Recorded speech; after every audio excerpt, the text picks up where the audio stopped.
स्वागत है आप सभी का अपने YouTube चैनल बिहेवियर एजुकेशंस उपकाल की क्लास में। जुड़ जाइए फटाफट एक सकारात्मक ऊर्जा के साथ, कॉपी कलम उठा लीजिए और मेरे साथ आपको क्या करना है, नोट्स बनाते हुए चलना है। किसके बारे में चर्चा परिचर्चा करने वाले हैं? भारतीय संविधान के जड़ को पकड़ने वाले हैं, एनसीईआरटी। ठीक है, जहां से प्रश्न बनते हैं और एनसीईआरटी अगर आप समझ गए तो आपका कितना 80% क्या होगा, एग्जाम क्वालिफाई है, क्योंकि इसके आंसर क्या होते हैं, सर्वमान्य होते हैं। जड़ को पकड़ना है, इससे पहले 3 वीडियो आ चुके हैं भारतीय संविधान में, जिसके बारे में क्या किया था, बेस बनाया था और ऐसा जड़ बताया था जो आने वाले 50 साल तक आप भूलोगे नहीं। तो आज हम चर्चा परिचर्चा करने वाले हैं मौलिक अधिकार क्या होते हैं, किसे कहते हैं, ठीक है, कौन से अनुच्छेद से कौन से अनुच्छेद तक कौन सा मौलिक अधिकार दिया गया है, ठीक है, मूल कर्तव्य क्या होते हैं। कंफ्यूजन, आप बहुत ज़्यादा कंफ्यूज होते हैं, मूल कर्तव्य, नीति निर्देशक तत्व और मौलिक अधिकार, ठीक है, सभी अलग अलग, सभी के बारे में चर्चा परिचर्चा करने वाले हैं। आगामी परीक्षाओं की दृष्टि क्या होगा, VIE MP या कहीं ना कहीं आपके लिए क्या होगा, लड्डू साबित होने वाला है। बस आपको जुड़ना है और मेरे साथ क्या करते हुए, नोट्स बनाते हुए चलना है। तो आइए प्रारंभ करते हैं। भारतीय संविधान द्वारा नागरिकों को 7 मूल अधिकार प्रदान किए गए थे। ठीक है, कितने? 7 मूल अधिकार प्रदान किए गए थे। लेकिन 44वें जब संविधान संशोधन होता है, कब होता है बताओ मुझे? 1979 में होता है। ठीक है, 44वां जो संविधान संशोधन होता है 1979 में होता है। क्या करते हैं, जो संपत्ति का अधिकार था, ठीक है, जो संपत्ति का अधिकार था उसे मूल अधिकार के रूप में समाप्त कर दिया जाता है। ठीक है, तो 7 थे पहले, प्रारंभ में कितने थे, 7 थे। तो उसमें से क्या होता है, 44वां जो संविधान संशोधन होता है 1979 में, ठीक है, उसमें कौन से अधिकार को हटा दिया जाता है? आपसे पूछ लिया जाता है कि 44वें संविधान संशोधन में कौन से अधिकार को हटा गया? तो संविधान का जो क्या था, संपत्ति का अधिकार था, इसे हटाया गया और इसे क्या कर दिया गया, केवल एक कानूनी अधिकार बनाया गया। ठीक है, कानूनी अधिकार बना दिया गया। ठीक है, तो इतना तो मैंने आपको बता दिया, 7 थे, उसमें से एक हटा दिया गया, जिसे क्या बोलते हैं आप, संपत्ति का अधिकार, इसे एक कानूनी अधिकार बना दिया गया। अब कितने रह गए हैं? 6 रह गए हैं। उन 6 जो अधिकार हैं उनके बारे में चर्चा परिचर्चा करने वाले हैं। उससे पहले आप मुझे बता दीजिए कि जो मौलिक अधिकार होते हैं इसका अर्थ क्या होगा। ठीक है, अर्थ जान लोगे तो आपको और भी इजी हो जाएगा। देखो क्या होता है, वे अधिकार जो व्यक्ति के जीवन के लिए मौलिक तथा अनिवार्य होने के कारण संविधान द्वारा नागरिकों को प्रदान किए जाते हैं और जिन अधिकारों में भी राज्य द्वारा हस्तक्षेप नहीं किया जा सकता है, उन्हें क्या बोलते हैं, मूल अधिकार या मौलिक अधिकार कहा जाता है। किसके द्वारा प्रदान होते हैं? संविधान द्वारा नागरिकों को कुछ अधिकार दिए जाते हैं जिन पे क्या, राज्य द्वारा भी कोई हस्तक्षेप नहीं कर सकता है, इन्हें क्या बोलते हैं, मूल अधिकार कहते हैं। प्रारंभ में कितने थे? 7 थे। ठीक है,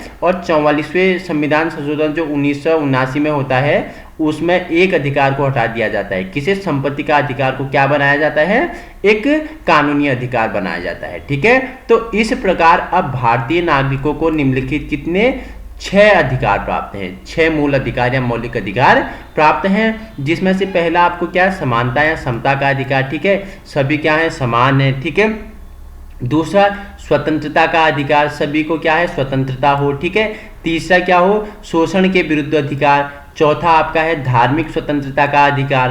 पांचवा है संस्कृति तथा शिक्षा का अधिकार। छठा आपका क्या है, संवैधानिक उपचारों का अधिकार। कौन से अनुच्छेद में है बता दो। ठीक है, संविधान की आत्मा भी कहा जाता है। ठीक है, किस अनुच्छेद में जो संवैधानिक उपचार है उसे क्या बोला जाता है, बताओ मुझे, फटाफट बता दीजिए। संविधान की आत्मा कहा जाता है अनुच्छेद 32 को, क्योंकि इसमें क्या है, संवैधानिक उपचारों के अधिकार के बारे में चर्चा परिचर्चा हुई। ठीक है, संविधान की आत्मा, उद्देश्य, प्रस्तावना को भी कहा जाता है। हम भारत के लोग, भारत को एक संपूर्ण प्रभुत्व संपन्न समाजवादी पंथ निरपेक्ष धर्मनिरपेक्ष गणराज्य, ठीक है, इसे भी क्या कहा जाता है, संविधान की आत्मा। कहाँ से लिया गया है? ऑस्ट्रेलिया से लिया गया है। ठीक है, प्रस्तावना की भाषा कहाँ से ली गई है? ऑस्ट्रेलिया के संविधान से लिया गया है। ठीक है, मौलिक अधिकार कहाँ से लिए गए हैं, फटाफट बता दीजिए मुझे, मौलिक अधिकार कहाँ से लिए गए हैं, किस राज्य से, किस देश से लिए गए हैं मौलिक अधिकार? तो संयुक्त राज्य अमेरिका से लिए गए हैं। ठीक है, पहले 7 थे लेकिन संपत्ति का हटा दिया जाता है। 44वां जो संविधान संशोधन 1979 होता है उसमें किसको, जो हमारा क्या था, संपत्ति का अधिकार था, इसे हटा के केवल क्या, एक कानूनी अधिकार बनाया जाता है। तो अब कितने बच गए? 6 रह गए। समानता का अधिकार, स्वतंत्रता का अधिकार, ठीक है, शोषण के विरुद्ध अधिकार, ठीक है, धार्मिक स्वतंत्रता का अधिकार, संस्कृति तथा शिक्षा का अधिकार, संवैधानिक उपचारों का अधिकार। तो आइए अब चर्चा परिचर्चा करते हैं सभी के बारे में व्याख्यात्मक रूप में, ठीक है। समानता का अधिकार, आखिर क्या है समानता का अधिकार, ठीक है। कानून के समक्ष सभी क्या है, इक्वल है, सभी क्या है, समान है, कानून के समक्ष सभी को क्या मिलेगी, समानता मिलेगी, अनुच्छेद 14 में वर्णित है, ठीक है। धर्म, नस्ल, जाति, लिंग या जन्म स्थान के आधार पर क्या होगा, कोई भेदभाव नहीं होगा, सभी को क्या मिलेगी, समानता मिलेगी, ठीक है। वही भेदभाव का निषेध अनुच्छेद 16 में है, ठीक है। जन्म के आधार पर, नस्ल के आधार पर, जाति, लिंग, जन्म स्थान के आधार पर भेदभाव का निषेध है, अनुच्छेद 15 में इसके बारे में चर्चा परिचर्चा है, ठीक है। वहीं देखो अनुच्छेद 16 में क्या है, राज्य के अधीन नौकरियों का समान अवसर, ठीक है, जो राज्य में नौकरियों के क्या होने चाहिए, समान अवसर होने चाहिए, समानता के अधिकार, इसके बारे में क्या करती है, चर्चा परिचर्चा करती है, जो अनुच्छेद 16 में वर्णित है। देखो इंपोर्टेंट है, स्टार लगा लीजिए, 5 स्टार लगा लीजिए, पूछ लेगा कि जो अस्पृश्यता का निषेध है कौन से अनुच्छेद में है, अनुच्छेद 17 आपके लिए इंपोर्टेंट होता है, ठीक है। 5 स्टार लगा लीजिए, आपसे पूछ लिए कि भारतीय संविधान में अस्पृश्यता का निषेध, ठीक है, छुआछूत वगैरह, इसका विरोध या इसका निषेध कौन से अधिकार में है, कौन से अनुच्छेद में है, अनुच्छेद 17 आपके लिए क्या होता है, इंपोर्टेंट होता है, ठीक है। नेक्स्ट है उपाधियों का निषेध, अनुच्छेद 18 में क्या है, वर्णित है, ठीक है। तो ये मैंने आपको समानता का अधिकार बताया। अब चर्चा परिचर्चा करते हैं स्वतंत्रता का अधिकार। क्या है स्वतंत्रता का अधिकार, जो 19 से 22 में क्या है, वर्णित है। विचार और अभिव्यक्ति की स्वतंत्रता होनी चाहिए सभी में, ठीक है, सभी में क्या होनी चाहिए, विचारों की अभिव्यक्ति करने की क्या होनी चाहिए, स्वतंत्रता होनी चाहिए। अस्त्र शस्त्र रहित तथा शांतिपूर्ण सम्मेलन की स्वतंत्रता, समुदाय और संघ के निर्माण की स्वतंत्रता होनी चाहिए, ठीक है, वो क्या है, स्वतंत्रता का अधिकार, ठीक है। नेक्स्ट है आपके लिए तीसरा, बोला है शोषण के विरुद्ध अधिकार, अनुच्छेद 23 से 24 में वर्णित है। इसमें क्या क्या चीजें रखी गई है, अनुच्छेद 23 के द्वारा बेगार तथा किसी प्रकार का अन्य जबरदस्ती श्रम क्या है, निषेधात्मक ठहराया गया है, ठीक है। देखो जबरदस्ती या अन्य किसी प्रकार का श्रम अनुच्छेद 23 के अनुसार क्या, जबरदस्ती या निषेधात्मक ठहराया गया है, जिसका उल्लंघन विधि के अनुसार दंडनीय अपराध है। जो इसका क्या करेगा, उल्लंघन करेगा, उसे विधि मतलब होता है कानून के अनुसार क्या है, दंडनीय है, उसे सजा मिल सकती है या जुर्माना हो सकता है। इस अधिकार का एक महत्वपूर्ण अपवाद है, राज्य सार्वजनिक उद्देश्य से अनिवार्य श्रम की योजना लागू कर सकती है, लेकिन ऐसा करते समय राज्य नागरिकों के बीच धर्म, मूल वंश, जाति, वर्ग या सामाजिक स्तर पर कोई भेदभाव नहीं करेगा। तो ये आपका क्या था, शोषण के विरुद्ध अधिकार था, तो 23 से 24 में जिसके बारे में चर्चा परिचर्चा है। वहां ही आपके लिए VIMP है, बाल श्रम निषेध अनुच्छेद 24 में कहा गया है, ठीक है। बाल श्रम निषेध कौन से अनुच्छेद में है, 24 में है। उसमें कहा गया है 14 वर्ष या इससे कम वर्ष के बालकों को कारखाने हो गए, ठीक है, या अन्य किसी जोखिम भरे कार्य में नियुक्त नहीं किया जा सकता है, लेकिन बच्चों को अन्य कार्यों में लगाया जा सकता है, ठीक है। बाल श्रम निषेध में क्या कहा जाता है, कहा गया है जो 14 वर्ष से कम आयु के बालक हैं उन्हें किसी कारखाने या जोखिम भरे कार्य में नहीं लगाया जा सकता है, लेकिन किसी अन्य काम में उन्हें क्या कर सकता है, संलग्न किया जा सकता है, अन्य काम कर सकते हैं, अनुच्छेद 24 में वर्णित है। चौथा आपके लिए है धार्मिक स्वतंत्रता का अधिकार, ठीक है, अनुच्छेद 25 से 28 में इसकी व्याख्या है। अंतःकरण की स्वतंत्रता, ठीक है, अनुच्छेद 25 में वर्णित है, ठीक है। जो धार्मिक स्वतंत्रता में क्या है, अंतःकरण की स्वतंत्रता होनी चाहिए, अनुच्छेद 25 व्याख्या करता है। धार्मिक मामलों का प्रबंध करने की स्वतंत्रता, अनुच्छेद 26 इसकी व्याख्या करता है। वहीं अनुच्छेद 27 किसी विशिष्ट धर्म की अभिवृद्धि में कार्यों के जमाव के बारे में, स्वतंत्रता के बारे में चर्चा परिचर्चा अनुच्छेद 27 के अंतर्गत संलग्न है। नेक्स्ट है राजकीय शिक्षण संस्थानों में धार्मिक शिक्षा निषेध होनी चाहिए, ठीक है, अनुच्छेद 28 में इसके बारे में क्या है, चर्चा परिचर्चा है। पांचवा आपके लिए होता है संस्कृति और शिक्षा संबंधी अधिकार, जो अनुच्छेद 29 से 30 में क्या है, वर्णित है। इसमें क्या कहा गया है, अनुच्छेद 29 के अनुसार नागरिकों के प्रत्येक वर्ग को अपनी भाषा, लिपि या संस्कृति सुरक्षित रखने का पूर्ण अधिकार है, अनुच्छेद 29 में क्या है, वर्णित है। अनुच्छेद 30 में क्या है, देखो 30 के अनुसार धर्म या भाषा पर आधारित सभी वर्गों को अपनी रुचि की शैक्षणिक संस्थाओं की स्थापना तथा उनके प्रशासन का क्या है, अधिकार प्राप्त है, अनुच्छेद 30 में इसके बारे में वर्णित है। तो संस्कृति और शिक्षा संबंधी अधिकार 29 से 30 में है, जिसमें क्या कहा गया है, 29 में क्या कहा गया है कि प्रत्येक जो नागरिक है उसे अपने वर्ग की भाषा, लिपि, संस्कृति सुरक्षित करने का क्या है, अधिकार है। उसी के अनुच्छेद 30 में क्या कहा गया है कि धर्म या भाषा पर आधारित सभी वर्ग अपनी रुचि के अनुसार शैक्षणिक संस्थाओं की क्या कर सकते हैं, स्थापना कर सकते हैं। उन्हें प्रशासन ने ऐसा अधिकार दिया गया है। ठीक है, तो 6 है आपके लिए संवैधानिक उपचारों का अधिकार। ठीक है, भारतीय संविधान में किस अनुच्छेद को संविधान की आत्मा कहा गया है, तो अनुच्छेद 32। ठीक है, संविधान की आत्मा किसे कहा गया है, पूछिए खाली आपसे, तो संविधान की जो प्रस्तावना है, भाषा है, उद्देशिका है, हम भारत के लोग, उसे संविधान की आत्मा कहा गया है। अगर अनुच्छेद आपसे पूछ ले किस अनुच्छेद को भारतीय संविधान में आत्मा कहा गया, तो अनुच्छेद 32, जिसमें संवैधानिक उपचारों का अधिकार क्या है, वर्णित है। आइए जानते हैं। यह एक मौलिक अधिकार है जो भारत के प्रत्येक नागरिक को संविधान द्वारा मान्यता प्राप्त अन्य मौलिक अधिकारों को लागू कराने के लिए संवैधानिक सर्वोच्च न्यायालय के समक्ष याचिका दायर करने का क्या है, अधिकार देता है। इंपोर्टेंट होता है आपके लिए संवैधानिक उपचारों का अधिकार। किस अनुच्छेद को कहा जाता है भारतीय संविधान का आत्मा, तो अनुच्छेद 32 आप आंसर लगाएंगे। तो मैंने आपको 6 क्या बता दिए, मौलिक अधिकार बता दिए हैं। ठीक है, मौलिक अधिकार किस देश से लिए गए हैं, मैंने बताया कहाँ से, संयुक्त राज्य अमेरिका से लिए गए हैं। पहले कितने थे, 7 थे, और 44वां जो संविधान संशोधन 1979 वाला होता है, उससे क्या करते हैं, जो संपत्ति का अधिकार है इसे अधिकार के रूप में हटाया जाता है और क्या करते हैं, कानूनी अधिकार बनाया जाता है। ठीक है, कानूनी इसे क्या किया जाता है, दर्जा दिया जाता है। उसके बाद हमारे पास कितने, 6 अधिकार बचते हैं। ठीक है, मैंने पहले क्या बताया आपको, बताया कि जो क्या है, समानता का अधिकार है। ठीक है, अनुच्छेद 14 से बताया था। ठीक है, स्वतंत्रता का अधिकार अनुच्छेद 19 से 22 बताया था। शोषण के विरुद्ध अधिकार किसमें, अनुच्छेद 23 से 24, शोषण के विरुद्ध अधिकार अनुच्छेद 23 से 24। वहीं धार्मिक स्वतंत्रता का अधिकार के अनुच्छेद 25 से 28 बताया था। ठीक है, संस्कृति और शिक्षा संबंधी अधिकार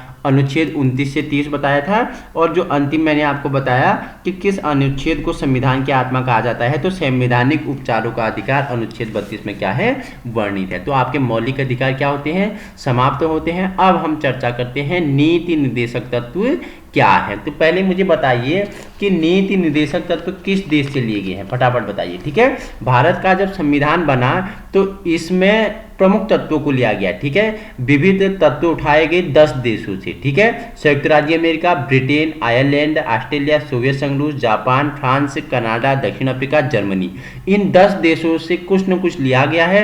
जैसे मौलिक अधिकार मैंने बताया संयुक्त राज्य अमेरिका से।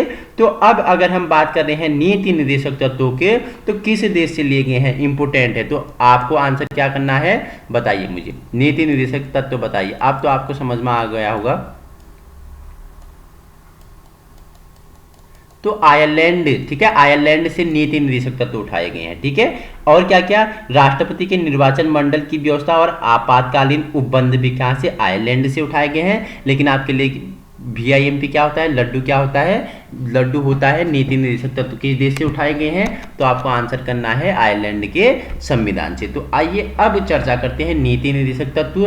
देखो, संविधान की धारा 36 से 51 तक राज्य के नीति निर्देशक तत्व का वर्णन है। ठीक है, 36 से 51 तक क्या, नीति निर्देशक तत्व का वर्णन है संविधान की धारा पे। ठीक है, तो आइए कुछ महत्वपूर्ण अनुच्छेद इसके अंतर्गत संलग्न है, जान लेते हैं। ठीक है, आपके लिए इंपोर्टेंट होते हैं। अनुच्छेद 36 आपके लिए इंपोर्टेंट होता है, स्टार लगा लीजिए। में क्या है कि राज्य की परिभाषा का वर्णन किया गया है। आपसे पूछ लिए कि नीति निर्देशक तत्व में जो संविधान है उसके किस अनुच्छेद में राज्य की परिभाषा का वर्णन किया गया है, तो अनुच्छेद 36 आप आंसर लगाएंगे। ठीक है, अनुच्छेद 37 में देखो, नीति निर्देशक तत्व के हनन होने पर न्यायालय की शरण संभव नहीं है। अगर आपके नीति निर्देशक तत्व का हनन होता है तो अनुच्छेद 37 के अनुसार उसका क्या है, उच्च न्यायालय का क्या है, शरण संभव नहीं है। ठीक है, अनुच्छेद 38 क्या कहता है, देखो 38 में लोक कल्याणकारी राज्य तथा उसकी नीतियों का वर्णन किया गया है। ठीक है, जो लोक कल्याणकारी राज्य हैं तथा उसकी नीति हैं उसका वर्णन अनुच्छेद 38 में संलग्न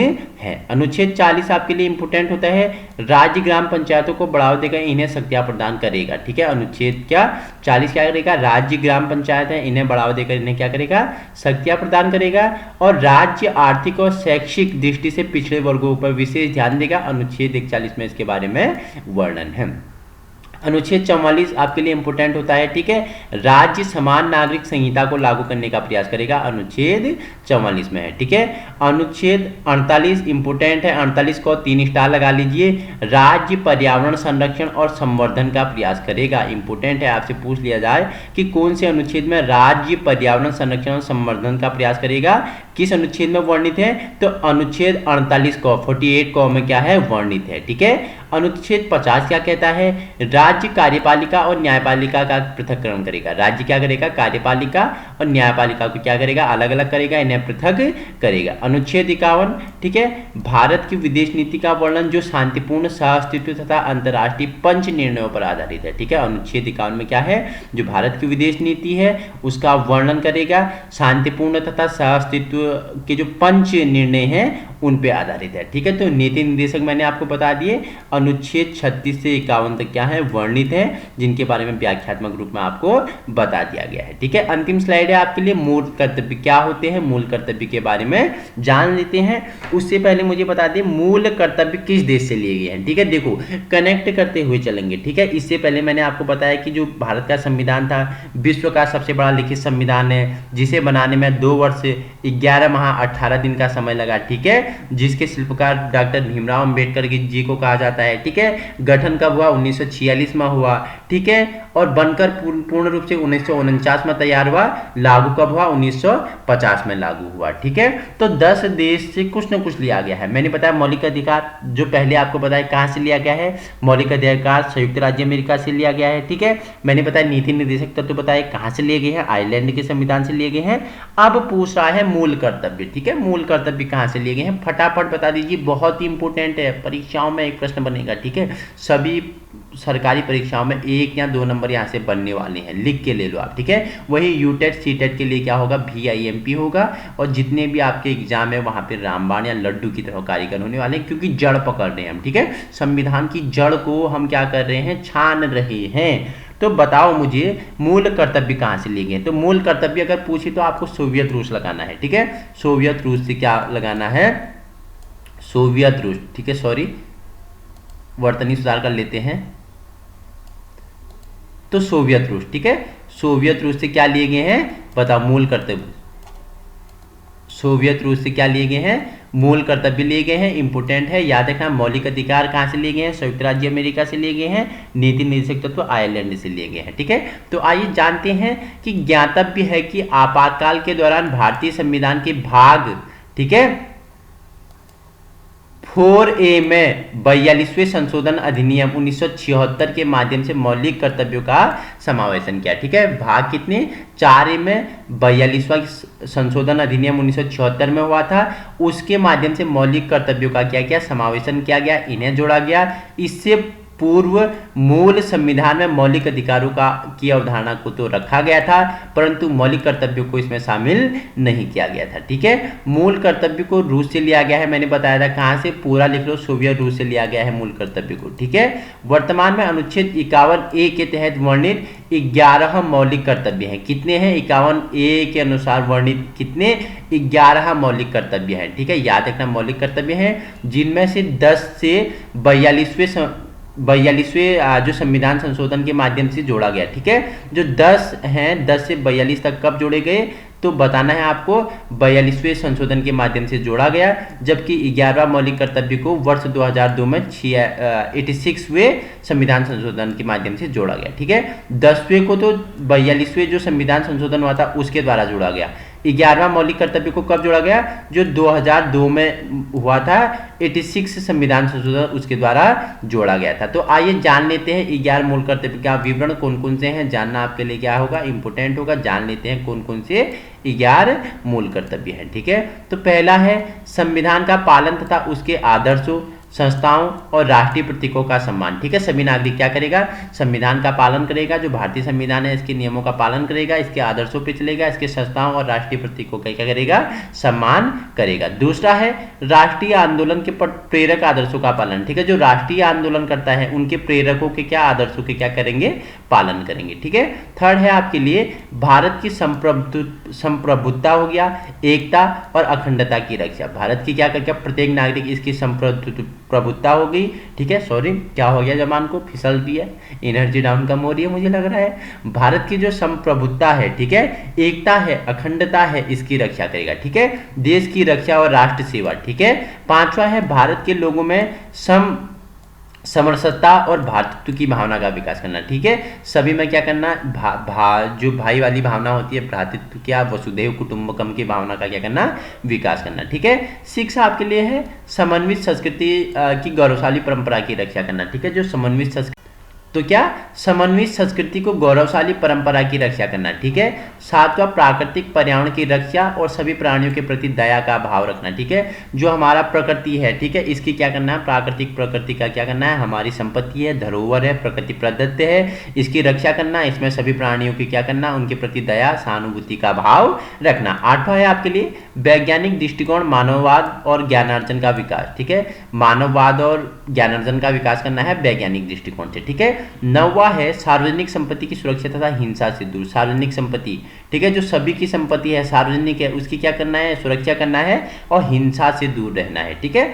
10वां है व्यक्तिगत तथा सामूहिक उत्कर्ष का प्रयास करना, ठीक है। 11वां इंपोर्टेंट है आपके लिए कि 6 से 14 वर्ष तक के आयु के बच्चों को क्या, शिक्षा के अवसर प्रदान करना, बहुत ही इंपोर्टेंट है, ठीक है। किस अनुच्छेद में कहा गया है कि 6 से 14 वर्ष के बच्चों को निःशुल्क शिक्षा मिलनी चाहिए, अनुच्छेद 21A में कहा गया है, ठीक है। तो वही 6 से 14 वर्ष तक के आयु के बच्चों को क्या, शिक्षा के समान अवसर प्रदान करना। तो हमने परिचर्चा की किसके बारे में, मौलिक अधिकार के बारे में। कहाँ से लिए गए थे, मैंने बताया संयुक्त राज्य अमेरिका से लिए गए थे, पहले 7 थे, और जो 44वां संविधान संशोधन 1979 वाला होता है, उससे संपत्ति के अधिकार को क्या बनाया जाता है, केवल कानूनी अधिकार बनाया जाता है। उसके बाद कितने, 6 अधिकार होते हैं, समानता का अधिकार, ठीक है, स्वतंत्रता का अधिकार, शोषण के विरुद्ध अधिकार, धार्मिक स्वतंत्रता का अधिकार, संस्कृति तथा शिक्षा का अधिकार, संवैधानिक उपचारों का अधिकार, ठीक है। उसके बाद हमने क्या बताया आपको, नीति निर्देशक तत्व बताए, तो मैंने बताया किस देश से लिए गए हैं, आयरलैंड के संविधान से नीति निर्देशक तत्व